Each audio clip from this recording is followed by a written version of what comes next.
Hey, salut tout le monde les amis, bienvenue à Momentum sans frontières, j'espère que vous allez bien. Nous voilà, c'est bon, les amis, on est au mois d'août depuis maintenant plus d'une semaine et j'espère que vos vacances se passent très bien pour ceux qui sont en vacances. Mais en tout cas, je suis dans la joie de vous retrouver ce matin pour une nouvelle célébration. Si toi aussi tu es dans la joie, n'hésite pas à le mettre dans les commentaires. Les amis, ce matin encore, on va passer un peu plus d'une heure ensemble et vraiment, je me réjouis de ces instants qu'on va passer ensemble véritablement. Je t'invite, toi qui es là pour la première fois, déjà, sois le bienvenu, sois la bienvenue, mais manifeste-toi également dans les commentaires pour que ceux et celles qui sont là depuis quelques temps puissent t'accueillir comme il se doit ici. On a développé ça, c'est notre culture, c'est qui on est, on aime accueillir ceux qui viennent pour la première fois. Donc déjà, sois le bienvenu, sois la bienvenue. Et Église, Momentum sans frontières, est-ce que là où vous êtes chez vous, vous pouvez écrire dans le chat, soyez les bienvenus les amis. Les amis, je suis dans la joie ce matin d'être avec vous, je vous l'ai dit il y a quelques instants, parce qu'on va encore vivre un super message qui va être prêché dans quelques instants par le pasteur Patrice Martorano. Mais avant ça, j'aimerais simplement vous dire merci. Je le sais, je le fais chaque semaine, mais on ne peut pas faire autrement. Merci pour votre générosité. Merci pour votre cœur. Merci pour l'abondance qui s'exprime à travers les dîmes et les offrandes. Merci pour vos finances. Merci parce que vous êtes généreux via Momentum, Église Momentum, directement dans la rubrique dîmes et offrandes parce que vous donnez chaque semaine. Merci également pour ceux qui donnent via monoffrande.fr. Et sachez également, vous êtes de plus en plus nombreux à le demander, mais via Momentum sans frontières, vous pouvez également donner vos dîmes et vos offrandes dans la rubrique dons. C'est un petit cœur, tu cliques dessus. Merci infiniment pour ça. Les amis, dans quelques instants, le pasteur Patrice Martorano va prêcher encore un très bon message intitulé « Comment revenir à Dieu ». Je ne sais pas pour vous, mais en général, les périodes comme celle-ci, les vacances, c'est vraiment un temps où on relaxe, on souffle et c'est bon les amis, profitez de ces instants. Mais parfois, on peut comme, ok, j'y aime, je me repose même de Dieu. Mais là, la prédication d'aujourd'hui, c'est comment revenir à Dieu. Quand tu te sens loin de Dieu, comment revenir à lui. Ne passe pas à côté de cette prédication. Partage, like cette vidéo et mets également dans les commentaires déjà en avance si tu as hâte d'entendre la prédication du jour. Donc, sans plus tarder, je vais laisser la place au pasteur Patrice Martorano. Mais avant ça, vous le savez, je vous laisse avec l'équipe de louanges. On va célébrer Dieu ensemble, se réjouir ensemble dans la présence de Dieu et on se retrouve juste après avec le message du jour. Bonjour à tous, bienvenue à l'église Momentum. Sans plus tarder, chantons ensemble celui qui est l'auteur de la vie. Venez célébrer Dieu avec nous ce matin, on y va, on le chante ensemble. En ton nom, on y va. En ton nom, nous avons trouvé la vie éternelle. Par ta grâce, tu nous fais connaître ta liberté. Tu as tracé le chemin pour nous, par ton amour, tu es la vie. Je vis dans la lumière de mon sauveur, je danse dans son amour pour toujours. Je chante comme si je marchais sur l'eau. Tu es la vie, tu vis en moi. On y va ensemble sur un ciel gris. Sur un ciel gris, ta lumière jaillit de mille couleurs vives.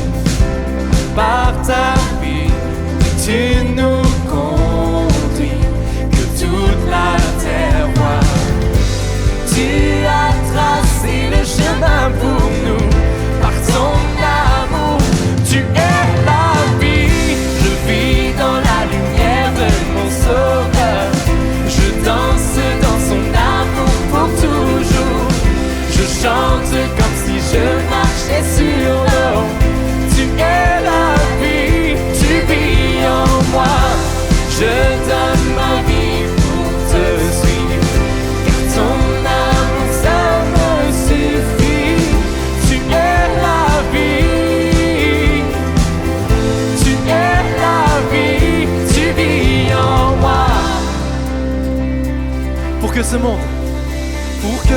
ce monde puisse voir ta grâce, pour que ce monde puisse voir que tu es Dieu, à jamais sois élevé. Celui qui tient tout l'univers et chaque cœur qui bat sur toute la terre. Oh Jésus, sois élevé. Tu es la vie, je vis dans la lumière de mon sauveur. Je danse dans son amour pour toujours.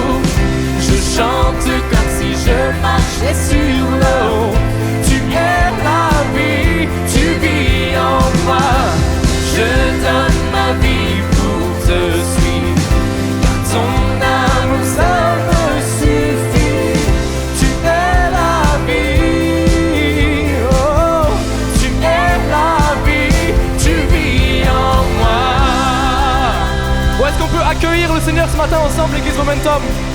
Alléluia. Oh Seigneur, sois le bienvenu ce matin. Oh, je t'invite à ta place simplement à fermer tes yeux dès maintenant et à accueillir la présence du Seigneur. Il est celui qui était, qui est, qui sera. Il est celui qui marche avec toi. Et ce matin, nous sommes réunis pour l'adorer, le célébrer, pour chanter louange à son nom. Seigneur, reçois notre adoration ce matin. Chantons louange à son nom. Louange à son nom. Le nom au-dessus de tout autre nom. Oh, chantons honneur à son nom. Chantons honneur à son nom. Honneur à son nom. Le nom bien plus grand que tout autre nom.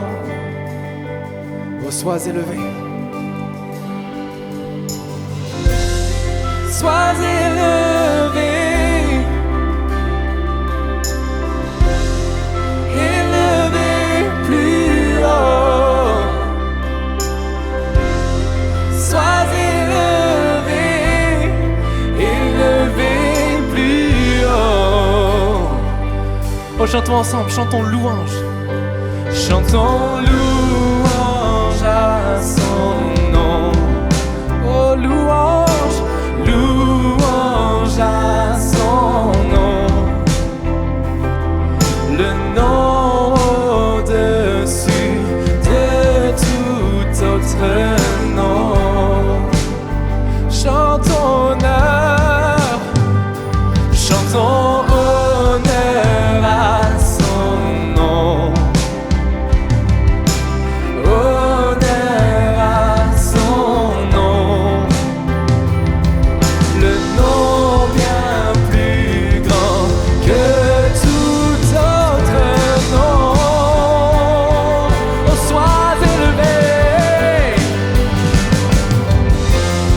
Sois élevé dans nos vies, Seigneur. Élevé plus haut. Sois élevé. Élevé plus haut. Ou encore une fois, sois élevé. Sois élevé. Élevé plus haut. Sois élevé. Élevé plus haut.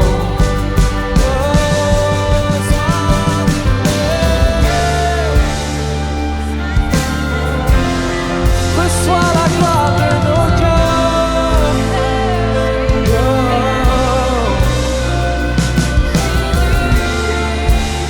Sois élevé, Seigneur. Tu es la vie. Ton nom est vie. Ton nom est l'espoir en moi. L'espoir en moi. Tu es l'amour. Et tu es l'amour. Toujours là à chaque pas. Oh, est-ce qu'on peut le reprendre ensemble, l'église? Ton nom est vie. Ton nom est vie. Ton nom est l'espoir en moi. L'espoir en moi. Tu es l'amour. Toujours là à chaque pas. À chaque pas. Ton nom est vie. Ton nom est tu es l'espoir.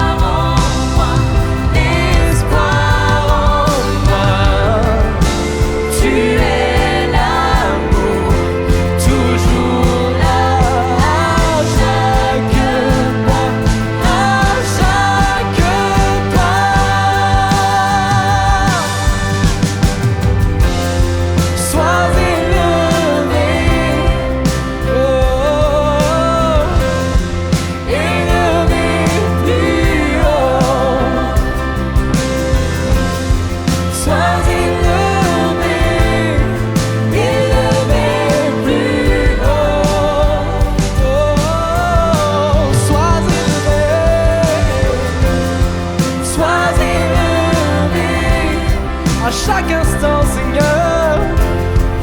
Élevé plus haut, sois élevé, élevé plus haut. Alléluia. Reçois la louange, Seigneur. Reçois nos cœurs, Seigneur.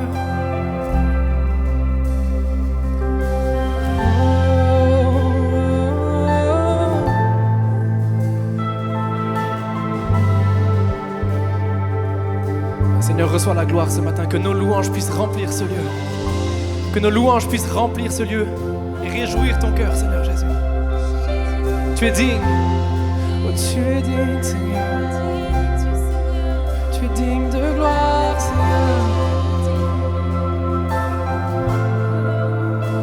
À chaque instant,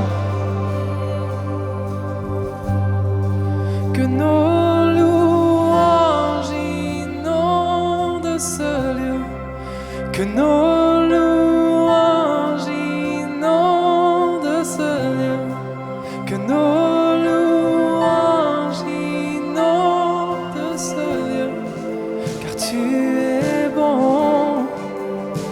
Oh, que nos louanges inondent ce lieu, que nos louanges inondent ce lieu, que nos louanges inondent ce lieu, car tu es bon. Que nos louanges inondent ce lieu, que nos louanges inondent ce lieu, que nos louanges inondent ce lieu, car tu es bon.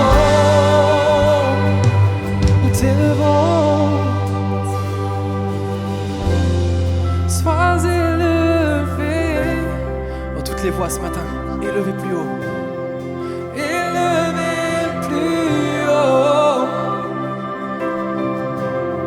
sois élevé, élevé plus haut. Oh, est-ce qu'on peut le reprendre une dernière fois, toutes les voix ensemble? Sois élevé,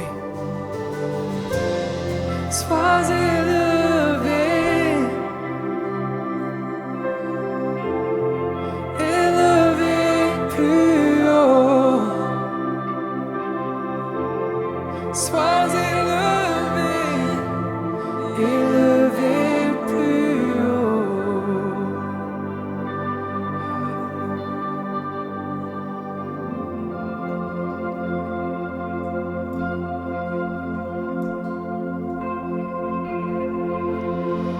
Quand le jour de la Pentecôte arriva, ils étaient tous ensemble au même endroit.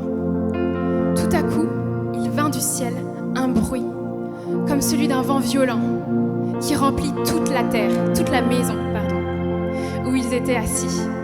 Des langues qui semblaient de feu leur apparurent, séparées les unes des autres, et elles se posèrent sur chacun d'eux. Ils furent tous remplis du Saint-Esprit et se mirent à parler en d'autres langues, comme l'Esprit leur donnait de s'exprimer. Seigneur, nous sommes là devant toi ce matin. Comme dans cette chambre haute, on est là devant toi, Seigneur, tous ensemble d'un même cœur, d'un même esprit. Nous nous attendons à toi, Saint-Esprit.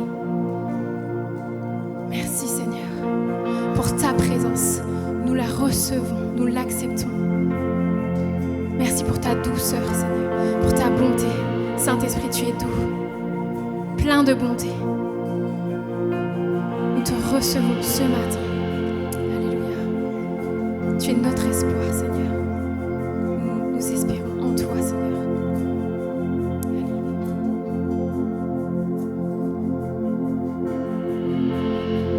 Tu es notre espoir. Rien n'a plus de valeur. Rien n'est aussi grand. Et rien n'est plus beau.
que nous vivions les merveilles de ta bonté, que nous soyons plus sensibles à ta présence, que nous vivions les merveilles de ta bonté, encore que nous soyons plus sensibles à ta présence, que nous vivions les merveilles de ta bonté, que nous soyons plus sensibles à ta présence, que nous vivions les merveilles de ta bonté.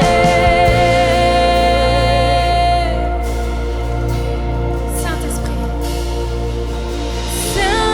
Saint-Esprit, tu es le bienvenu.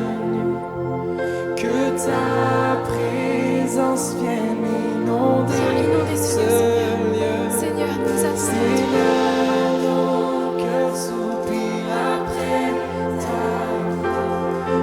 Viens nous saisir, Par ta présence, oh Dieu. Saint-Esprit, Saint-Esprit, tu es le bienvenu. Que ta présence vienne inonder ce lieu. Seigneur, nos cœurs soupirent après ta voix.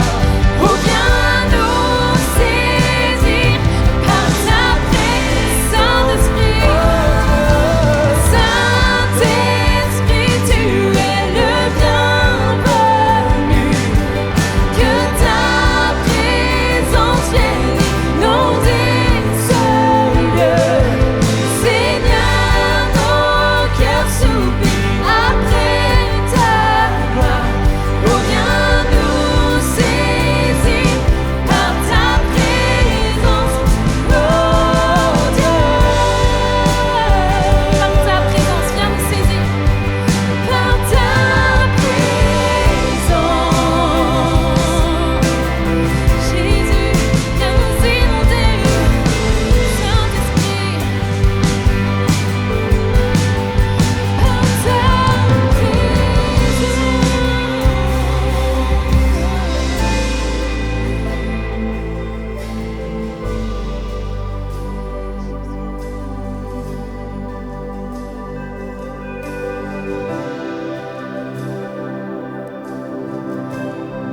Dites à ceux qui ont le cœur battant, fortifiez-vous, n'ayez pas peur. Voici votre Dieu. Elle viendra, la vengeance, la rémunération de Dieu. Il viendra lui-même pour vous sauver. Alors les yeux des aveugles seront ouverts et les oreilles des sourds seront débouchées. Alors le boiteux sautera comme un cerf et la langue du muet lancera des cris de joie. Oui, de l'eau jaillira dans le désert et des ruisseaux dans la plaine aride. Merci Jésus. Merci parce que ta parole est vraie. Nous y croyons, Seigneur. Nous voulons proclamer ces choses sur nos vies. Merci Seigneur. Tu rends la vue aux aveugles, Seigneur. Tu guéris les cœurs brisés. Tu guéris les corps, Seigneur. Encore aujourd'hui, Seigneur. Merci pour ta parole, Seigneur, sur laquelle nous nous appuyons. Je t'invite ce matin à prendre possession de ces paroles pour toi, parce que c'est pour toi qu'il a créé tout ça. C'est pour toi qu'il a fait tout ça. C'est pour toi qu'il fait tout ça encore aujourd'hui. Alléluia. Par sa puissance. Par sa puissance, il transforme. Par sa puissance, il guérit. Par sa puissance, il renouvelle. Par sa puissance, il agit. Par sa puissance, par sa puissance, il te transforme. Par sa puissance, il te guérit. Sois guéri dans le nom de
Hey, tu t'es très certainement connecté ce matin et tu as juste envie de parler à quelqu'un, tu as besoin de prière, tu me dis JM, une fois de plus, j'ai besoin que quelqu'un m'écoute. J'ai besoin de partager mon cœur à quelqu'un ce matin. Je porte un poids qui est trop lourd à porter seul et j'ai besoin vraiment de parler à quelqu'un. J'ai une bonne nouvelle pour toi. À l'instant où tu m'entends, il y a une équipe de conseillers qui est là présentement derrière le chat sur YouTube. Et ils attendent qu'une seule chose, c'est que tu puisses cliquer sur le formulaire, remplir 2-3 infos sur le formulaire et à l'issue de ce message, à l'issue de cette célébration, une équipe de conseillers va prendre le téléphone, t'appeler, t'écouter, partager avec toi, mais surtout prier avec toi. Donc je t'encourage vivement à cliquer directement sur le formulaire qui est dans le chat. Ne passe pas à côté de cette opportunité afin qu'un conseiller puisse prier avec toi. Il n'y a plus qu'à te souhaiter un excellent message et à tout à l'heure.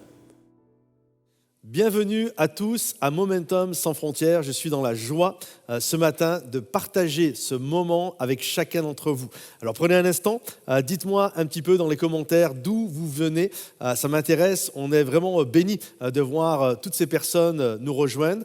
Sachez également que bientôt, début septembre, nous lançons une nouvelle implantation d'église dans la ville de Bruxelles. Alors si vous êtes de la région, vous n'avez pas d'église, faites partie de Momentum sans frontières, on sera heureux de vous recevoir et de vivre l'église avec vous. Alors, pour de plus amples renseignements, n'hésitez pas à aller sur nos réseaux sociaux ou tout simplement rejoindre momentumsansfrontières.com. Et à l'intérieur, vous allez voir, il y a un groupe qui s'appelle Bruxelles.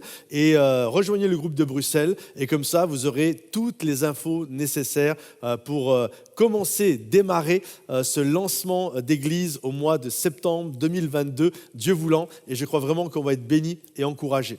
En tout cas, chacun ici, que vous soyez en Afrique, en Europe, que vous soyez dans les îles, peu importe le continent ou le pays d'où vous êtes, on est heureux de vivre Momentum sans frontières avec chacun d'entre vous. Et je crois encore aujourd'hui que nous allons être bénis à travers la parole de Dieu, parce que je crois que sa parole, elle est féconde, elle est puissante, elle est créatrice dans nos vies pour nous aider à aller de l'avant. Alors aujourd'hui, j'aimerais vous apporter un message sur la pensée de comment revenir à Dieu. Il arrive parfois que nous nous éloignons. On peut s'éloigner de manière physique de la famille de Dieu, mais on peut également s'éloigner tout simplement parce que nous sommes complètement, on en a marre, où il y a eu des choses qui se sont passées dans nos vies et on s'éloigne de Dieu. Alors que vous soyez éloigné parce que vous avez été blessé, éloigné parce que vous êtes éloigné de la famille de Dieu, ou éloigné aussi tout simplement, parfois, il y a des gens, vous écoutez les messages, vous pouvez écouter les messages tous les dimanches, vous pouvez être assis à l'église, mais votre cœur s'est complètement refroidi. Il s'est dilué dans sa passion avec le temps. Alors je crois qu'aujourd'hui, j'ai un message pour vous aider à revenir à Dieu, de passer de l'éloignement, littéralement, à la restauration dans notre relation avec le Seigneur. Alors souvent, quand on parle des gens qui se sont éloignés de l'Église, de la famille, le nom qu'on utilise dans nos milieux chrétiens, notre jargon, c'est le mot rétrograde. Or, quand nous regardons dans la parole de Dieu, le mot rétrograde, nous ne le voyons jamais. En fait, la Bible les nomme, c'est dans Hébreux chapitre 10, verset 39, elle les nomme ceux qui se retirent. C'est-à-dire, ils étaient avec nous et à un moment donné, ils se sont retirés pour différentes raisons. Et toute la réflexion par rapport à ça, c'est toujours compliqué. Comment on fait ? Est-ce qu'on va les harceler chez eux pour qu'ils reviennent ? Comment on agit ? Est-ce qu'on laisse le temps ? Parce que vous savez, c'est toujours un peu compliqué. Des moments, si tu retournes les voir, ils vont te dire « Mais comment ça ? Tu ne respectes pas mon désir de m'éloigner. » Et puis, si tu n'y vas pas, certains vont te faire le reproche de ne pas avoir pris des renseignements sur eux, de ne pas avoir pris de leurs nouvelles. Donc, c'est toujours un peu délicat. Dans la parole de Dieu, nous voyons qu'il y a, dans Luc chapitre 15, il y a 3 paraboles qui finalement ne forment qu'un tout. Il y a la première parabole, c'est la parabole de la pièce perdue. C'est quoi la pièce perdue ? La pièce perdue, la Bible nous dit qu'une femme, une ménagère, va perdre sa pièce et puis elle va bouger tous ses meubles et quand elle va la retrouver, elle va inviter ses voisines et ils vont faire la fête.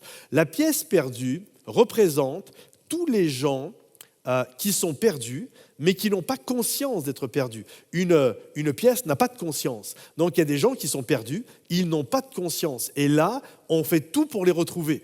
On bouge les meubles, on bouge tout ce qui a à bouger. Et lorsqu'on retrouve cette pièce, alors c'est la joie, c'est la fête. Il y a une réjouissance. La deuxième parabole, c'est la parabole de la brebis perdue. La brebis perdue, contrairement à la pièce, elle a conscience qu'elle est perdue, mais le problème de la brebis, c'est qu'elle ne connaît pas le chemin du retour. Si le berger ne vient pas la chercher, elle est incapable de retourner toute seule dans la bergerie. C'est pourquoi le berger va laisser les 99 brebis dans la bergerie et il va aller chercher la brebis perdue. Et il va la ramener parce qu'elle ne connaît pas le chemin du retour et il va la ramener. Et quand il va la ramener, il va y avoir de la fête, il va y avoir de la joie. Et puis, suit la troisième parabole, celle qu'on appelle la parabole du fils prodigue ou du fils perdu. Lui, contrairement à la pièce et contrairement à la brebis, lui a conscience qu'il est perdu et il connaît le chemin du retour. Et là, nous voyons que le Père ne va pas aller le chercher. Il n'y a pas de berger qui va aller le chercher.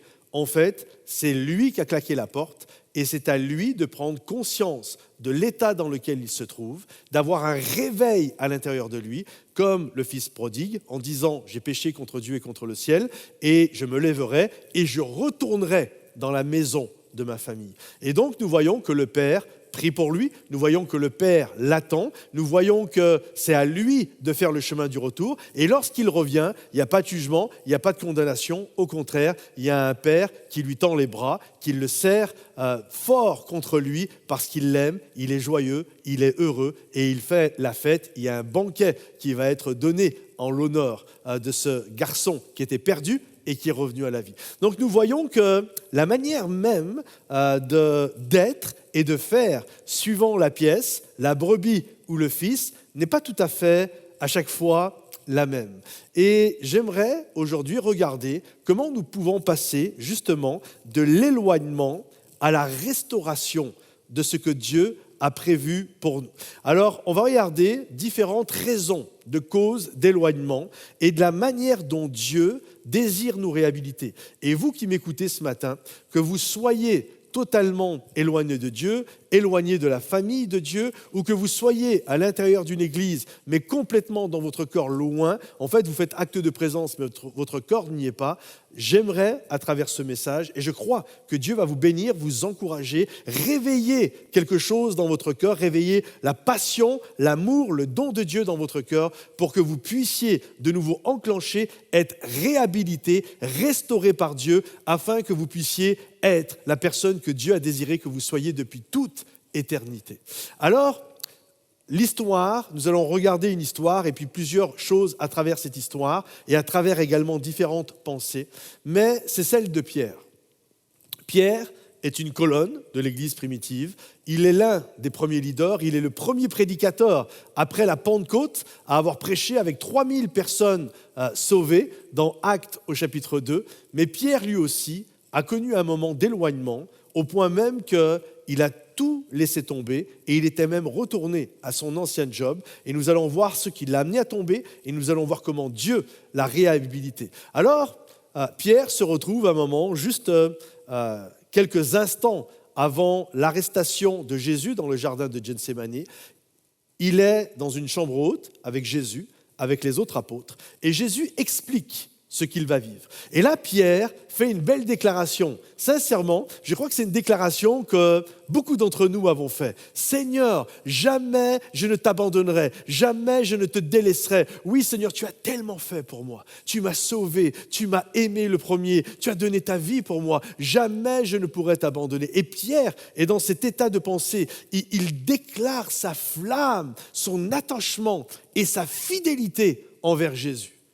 Et là, Jésus va lui dire cette célèbre phrase « Avant que le coq ne chante, tu vas me renier 3 fois. » Et Jésus va être arrêté dans le jardin de Gethsémani où Pierre était en train, alors que Jésus lui avait demandé de prier avec lui, Pierre s'était endormi et là, il va être arrêté. Lisons le passage juste après son arrestation. Nous le voyons dans Luc au chapitre 22. Après s'être emparé de Jésus, donc les soldats, Ils l'emmenèrent et le conduisirent dans la maison du souverain sacrificateur. Pierre suivait de loin.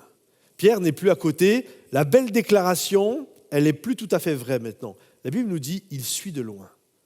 Il est à quelques dizaines de mètres de Jésus. Ils allumèrent du feu au milieu de la cour et s'assirent. Pierre s'assit au milieu d'eux. Donc Jésus est avec des soldats, ils sont amenés. Il suit quand même Jésus, mais de loin. Et là, il y a un groupe de personnes qui font un feu au milieu de la cour et Pierre se joint à eux. Une servante qui le vit, assis devant le feu, le fixa et dit « Cet homme était avec lui !» Mais il le nia en disant « Femme, je ne le connais pas. » Peu après, un autre vint et dit « Tu es aussi de ces gens-là ?» Pierre dit à l'homme « Non, je n'en suis pas. » Après, deuxième fois où il rejette, après un intervalle où il renie, après un intervalle d'environ 1 heure, un autre encore insistait. Certainement, cet homme était aussi avec lui, car il est galiléen, il le reconnaissait à cause de son accent.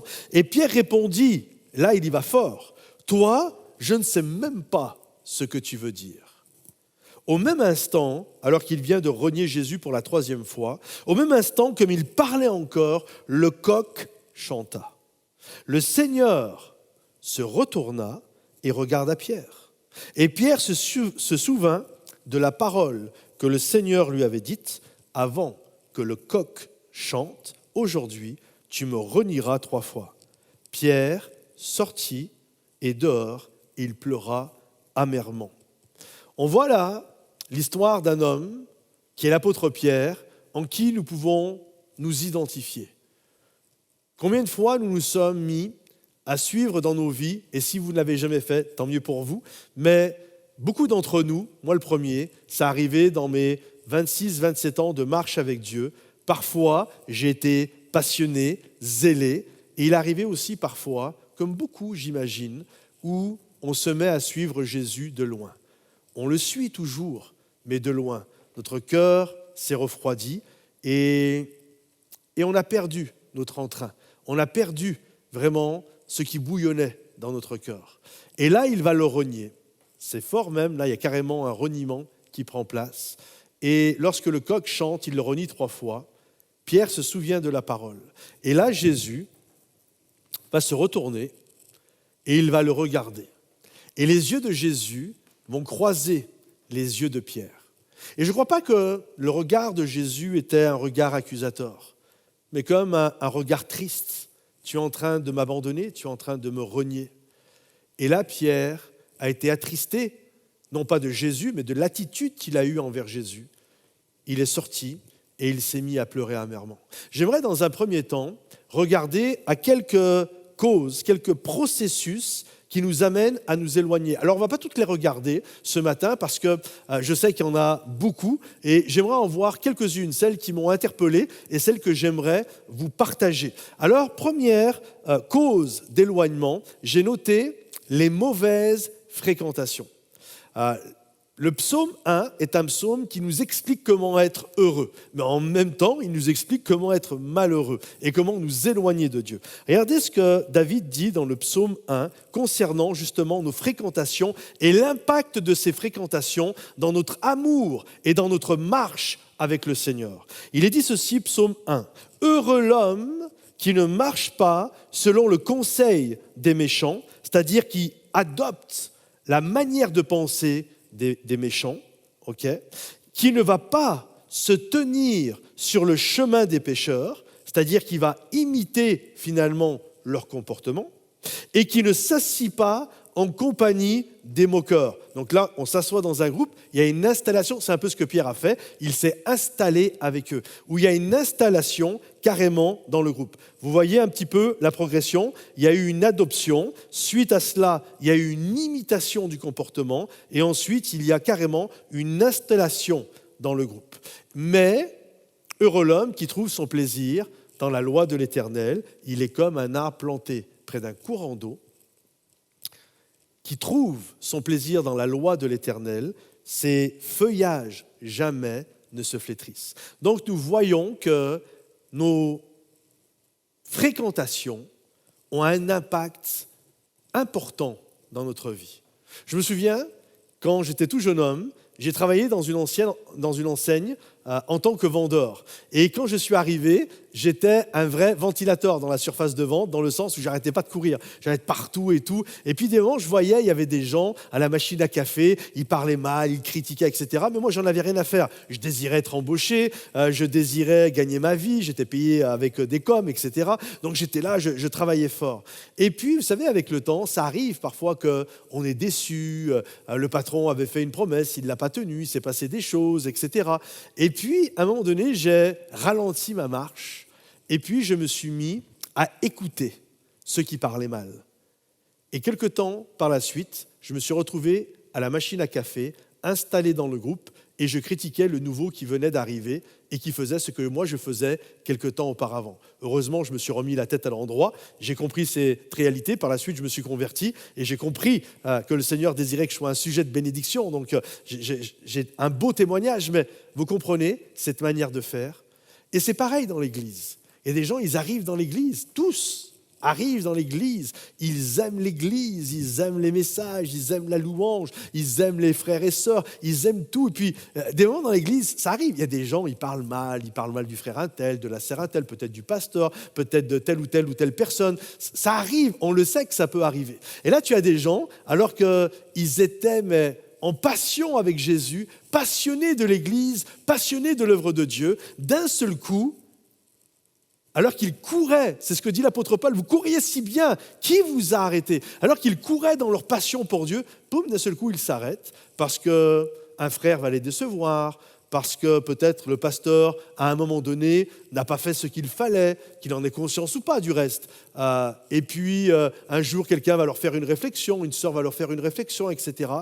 Et puis, ils vont commencer à tendre l'oreille vers ceux qui parlaient mal. Et puis un jour, le jeudi à 15h, ils boivent le café et ils parlent mal de l'Église. Vous comprenez tout le processus? Il y a une adoption, il y a une imitation et ensuite il y a une installation. Et à chaque fois, c'est une dégringolade. À chaque fois, ces fréquentations vous tirent vers le bas. J'aimerais t'encourager, même quand ça ne va pas, même quand tu ne comprends pas, va discuter avec le frère Attel, avec la sœur Attel, peut-être avec le pasteur.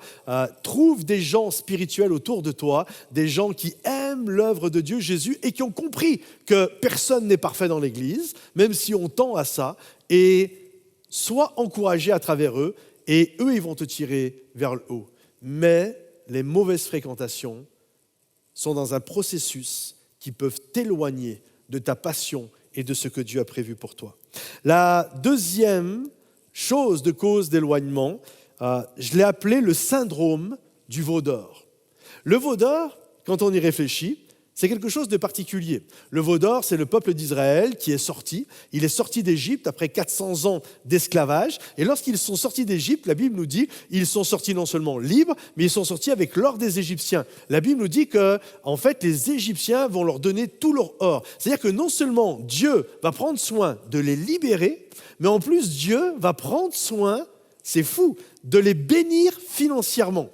Et alors qu'ils quittent l'Égypte, et là, ils vont se retrouver dans le désert.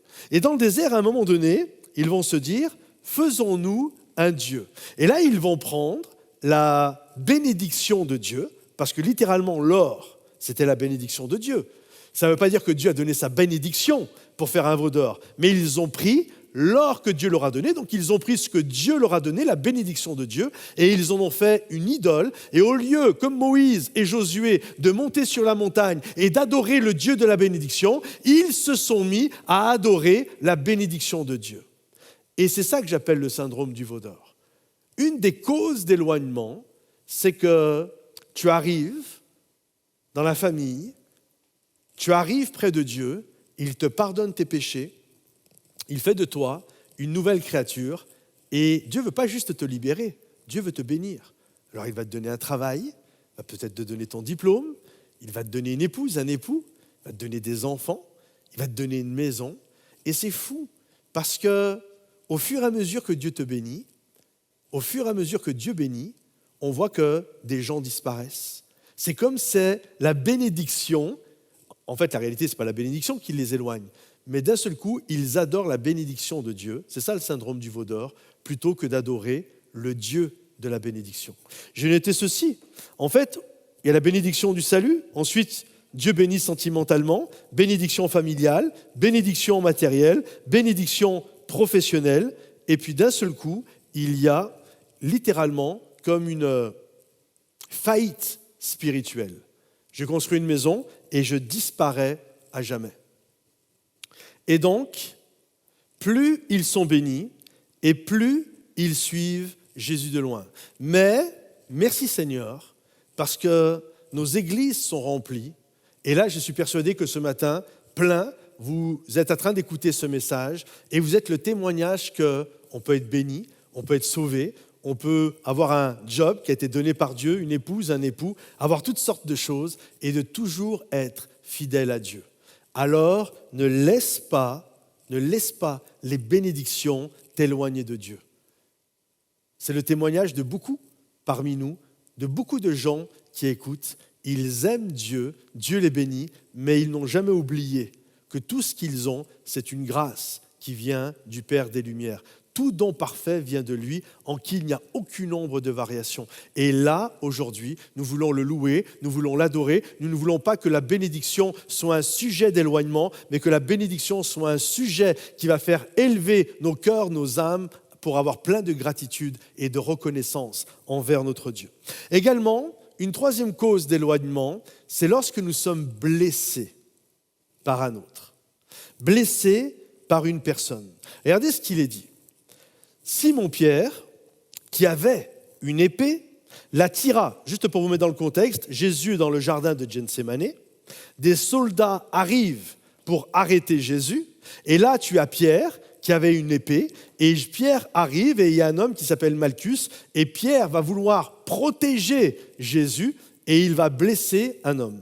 Simon-Pierre, qui avait une épée, la tira, frappa le serviteur du souverain sacrificateur et lui coupa l'oreille droite. Ce serviteur s'appelait Malchus. Jésus dit à Pierre, « Remets ton épée dans le fourreau. » Malheureusement, il arrive parfois qu'en voulant défendre Jésus, on blesse des gens.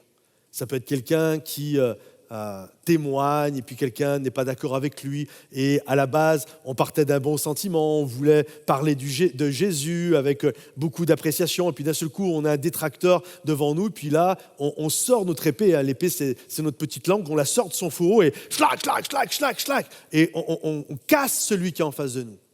Malheureusement parfois Pierre peut représenter aussi les serviteurs de Dieu.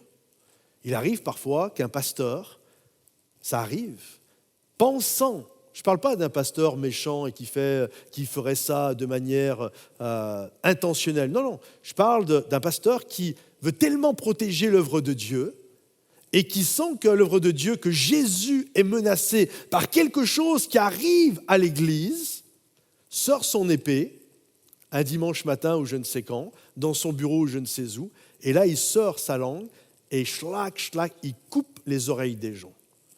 C'est terrible quand on fait ça.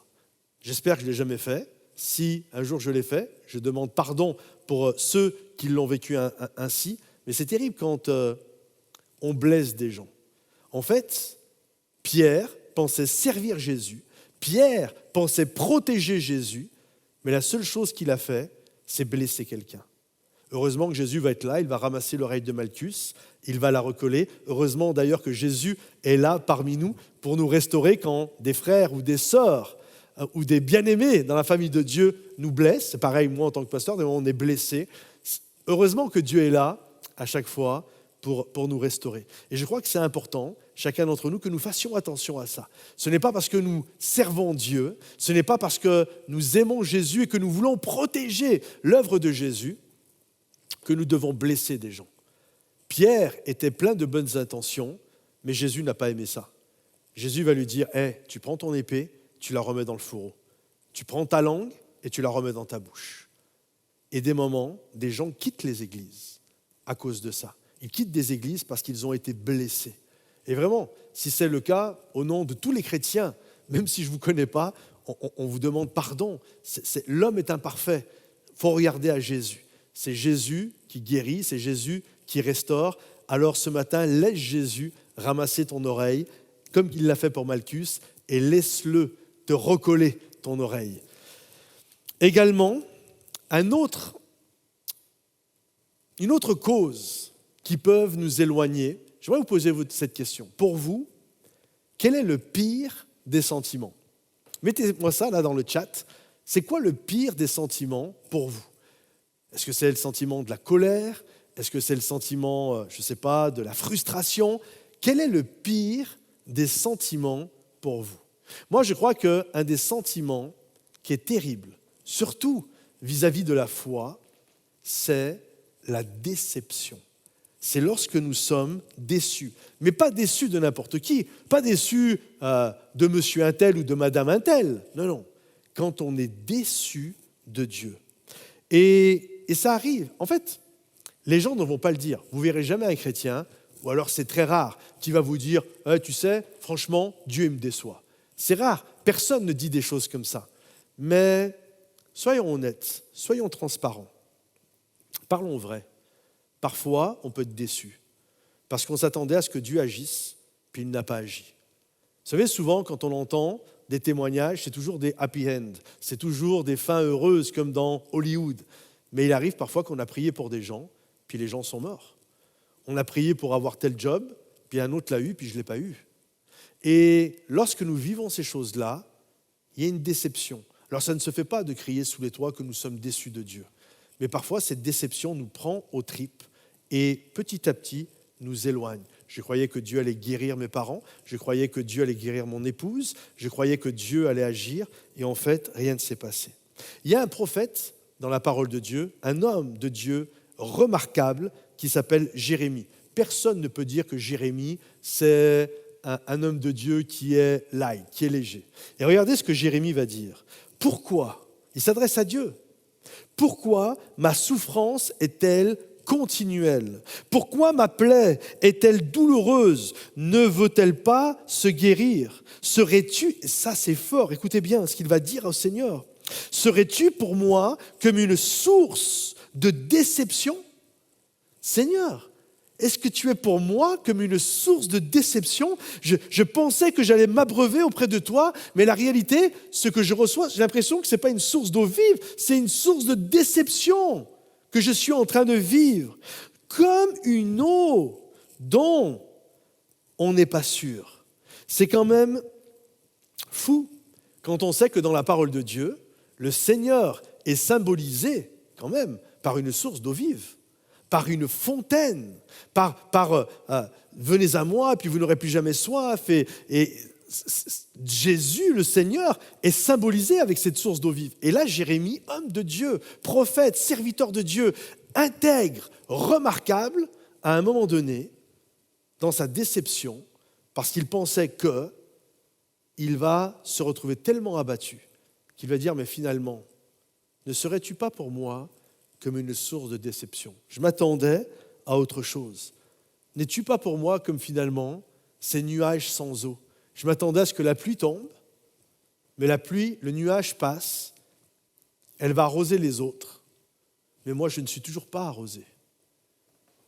Et là, il y a de la tristesse. Là, tu te sens totalement abattu. Tu ne vas pas le crier sous les toits. Tu ne vas pas le dire aux autres, mais tu t'éloignes. Je suis déçu. J'avais fait tellement, j'ai tellement placé ma foi et ma confiance. Non, ça ne vaut pas la peine. Je suis déçu. Et c'est ce que Jérémie a vécu. Ce que tu as vécu, des grands hommes de Dieu l'ont vécu.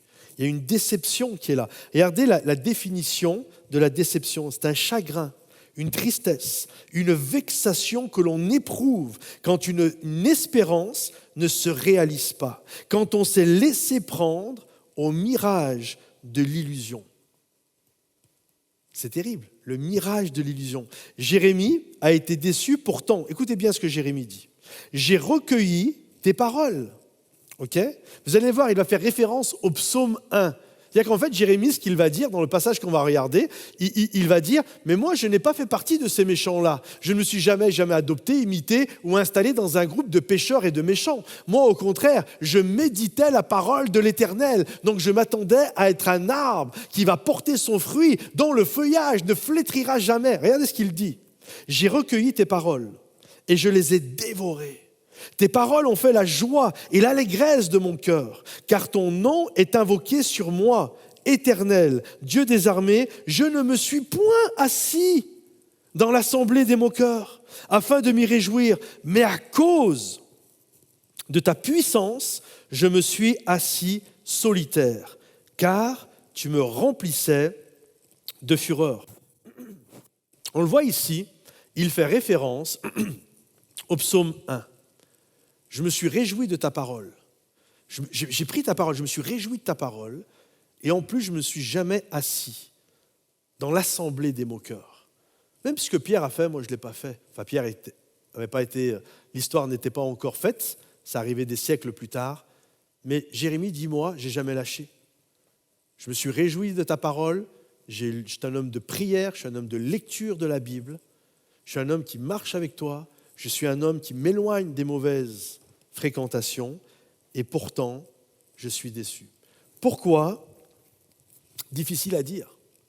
Je ne vais pas arriver ce matin dans ce lieu, puis vous dire « Moi, j'ai la réponse, c'est parce que Dieu ceci, Dieu cela ». Parfois, on ne sait pas. Il y a une chose que je sais, c'est que Dieu, lui, sait, et que nous sommes appelés à lui faire confiance. Pourquoi ? Tu vis ce que tu vis aujourd'hui, je ne le sais pas, mais Dieu connaît la fin de l'histoire. Et ce que Dieu veut te dire ce matin, c'est « Fais-moi confiance ». Fais-moi confiance. Toi, tu ne sais pas pourquoi tu traverses ça, tu ne sais pas pourquoi tu as pris telle direction, mais Dieu le sait et Dieu veut ton bien.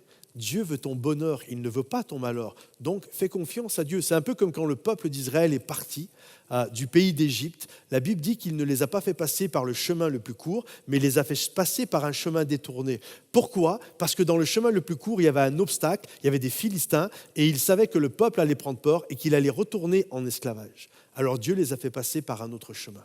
Je ne sais pas pourquoi tu passes par le chemin par lequel tu passes, mais un jour, tu le sauras. Un jour, tu comprendras, peut-être ici-bas, peut-être là-haut, mais fais confiance à Dieu. Fais confiance à Dieu. Dieu ne t'a pas créé pour le malheur. Il t'a créé, tu es son enfant, et il veut le mieux pour toi. Et c'est ça la foi, c'est se reposer. La foi, c'est du repos. Je ne comprends pas tout ce que je vis, je traverse, mais je prends la décision de faire confiance à Dieu. Alors, malgré tout cela, je crois vraiment que le Seigneur, malgré toutes ces causes d'éloignement, même si on ne les a pas toutes vues, j'aurais pu en donner d'autres, le péché, la paresse, les gens qui ne sont pas enseignables, enfin bref, il y a toutes sortes de choses qui font que les gens, ce n'était pas exhaustif ce qu'on a regardé ce matin, mais il y a beaucoup de causes qui font que l'on peut s'éloigner. Mais il y a une chose que je sais, c'est que notre Dieu, quelle que soit ta cause, qu'elle ait été dite ou pas, ce que je sais, c'est que Dieu vient te parler aujourd'hui, et il veut te restaurer, et il veut te réhabiliter. Il veut te remettre sur les bonnes rails, il veut te remettre sur le bon chemin afin que tu puisses aller de l'avant. Alors, malgré nos froideurs, malgré tout ce que l'on peut vivre, je crois que notre Dieu nous aime et qu'il va tout faire pour raviver le feu de la passion en nous. Pierre, je reviens à Pierre du début, après avoir renié Jésus, 3 fois avant que le coq ne chante, Jésus va se retourner, il va le regarder, et je crois que le regard de Jésus devait être un regard plein d'amour.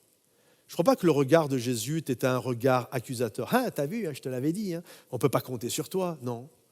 Je crois que le regard de Jésus devait être un regard plein d'amour. Il l'a regardé dans les yeux. Et Pierre a dû comprendre l'amour de Jésus. Et en même temps, ça a dû le renvoyer à « je ne suis pas digne de cet amour ». Et il est parti. Et on voit à travers la parole de Dieu que Pierre va tout abandonner et il va même retourner à son ancien job, à son ancien travail, qui était il avait son entreprise de pêche, il avait ses barques et il pêchait. C'est là d'ailleurs que Jésus a été le chercher. Et Pierre est en train de pêcher. Et alors que Pierre pêche, il est avec les amis qui sont là, et Jésus est ressuscité. Et Jésus vient le voir auprès du lac de Galilée. J'ai eu l'occasion dans ma vie d'aller sur cet endroit dont je vais vous lire l'histoire. Et vraiment, c'était pour moi tellement d'émotions de voir cet endroit et de m'imaginer la scène. Et j'aimerais vraiment vous mettre de la couleur dans cette scène-là. En fait, Jésus arrive et sur la plage, il fait un feu. Il est en train de préparer un bon barbecue. Il fait un feu et il invite Pierre, qui est sur la barque, avec les autres, à le rejoindre. Et là, j'imagine Pierre, il n'a pas encore revu Jésus. J'imagine Pierre qui doit être dans... S'il l'avait déjà revu, mais là, il s'éloignait. Et Pierre doit être complètement... Il a honte, ok ? On est d'accord avec ça ? Je ne sais pas si ça vous est déjà arrivé d'avoir honte, je pense que ça arrive à tout le monde, mais là, il a honte. Il a honte de l'attitude qu'il a eue envers Jésus. Et c'est comme Jésus l'appelle, il lui dit « Viens Pierre ». Donc Pierre arrive, il sort de la barque, et Jésus fait griller du poisson, un bon barbecue pour le recevoir. « T'as bien bossé, viens, il faut qu'on ait une discussion, toi et moi ». Et là, j'imagine Pierre, il devait avoir du mal à regarder Jésus dans les yeux, il devait regarder ses pieds. Et là va s'en suivre une discussion magnifique que j'aimerais vous partager. Jésus dit à Simon, donc Simon c'est Pierre, c'est le même personnage. Simon, m'aimes-tu plus que ne m'aiment ceux-ci ? Okay, donc il est en train de parler de ceux qui sont autour de lui. Il lui répondit, donc Pierre répondit à Jésus, oui Seigneur, tu sais que je t'aime. Jésus lui dit, prends soin de mes agneaux. Il lui dit une seconde fois, Simon, m'aimes-tu ? Pierre lui répondit, oui Seigneur, tu sais que je t'aime. Jésus lui dit, fais paître mes brebis. Il lui dit pour la troisième fois, Simon, m'aimes-tu ? Pierre fut attristé de ce qu'il lui avait dit pour la troisième fois, m'aimes-tu ? Et il répondit, Seigneur, tu sais toutes choses, tu sais que je t'aime. Jésus lui dit, paie mes brebis. Pierre, en fait, a honte, il est retourné à son ancien job. Et Jésus vient le chercher. Et là, va s'en suivre une conversation extraordinaire. En fait, on ne le voit pas, on ne voit pas toute la richesse du texte parce que nous le lisons en français. Mais dans le grec, c'est très puissant. Pourquoi ? Parce que le mot amour en français, c'est toujours le mot aimer, peu importe. Tu vas dire j'aime mon vélo, j'aime mon chien, et c'est le même mot pour dire j'aime ma femme. Déjà en anglais, tu as deux mots, tu as love et like. Et en grec, suivant le type d'amour que tu as, par exemple l'amour familial, c'est storgé, l'amour sensuel, c'est éros, l'amour sacrificatoire, divin, c'est agapé, l'amour amitié, c'est philéo, etc. Et là, en fait, c'est là, il y a un jeu de mots à cet endroit.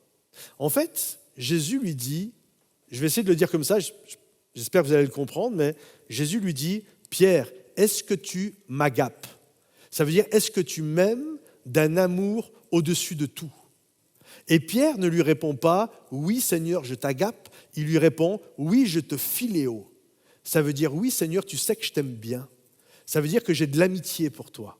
Et j'imagine Pierre, quand tu viens de renier, d'abandonner, tu n'as pas envie de faire le fanfaron en disant « mais oui, moi je t'aime autant que tu m'aimes et je t'aime encore plus que ça ». En fait, il est gêné, Pierre, par la question. Jésus lui dit « est-ce que tu m'aimes agapé d'un amour sacrificatoire, prêt à sacrifier ta vie ?» Et Pierre ne va pas lui dire, alors qu'il vient de le renier, « bah oui ». Donc il lui dit « je te philéo ». Et Jésus lui repose une deuxième fois « mais Pierre, est-ce que tu m'agapes ?» Et il répond « oui, je te philéo ». Et en fait, les 3 fois, « est-ce que tu m'agapes ?» Et les 3 fois, je te philéo. Et Jésus veut l'amener à monter à un autre paradigme. Et à la fin de la conversation, c'est ce que Jésus va réussir à faire avec Pierre. Et j'espère que tu comprends la portée de ce message. Peu importe où tu en es, que tu sois loin de Dieu, loin de l'Église, de sa famille, que tu sois dans les rangs et que tu te sois complètement que tu as vu ta passion être diluée, peu importe là où tu en es, j'aimerais te dire, le Seigneur n'en a pas fini avec toi. Le Seigneur veut t'amener à un paradigme supérieur. Et alors que toi, tu le philéo, lui veut t'amener à un agape. Il veut t'amener au plus beau des amours. Et le Seigneur ne te condamne pas.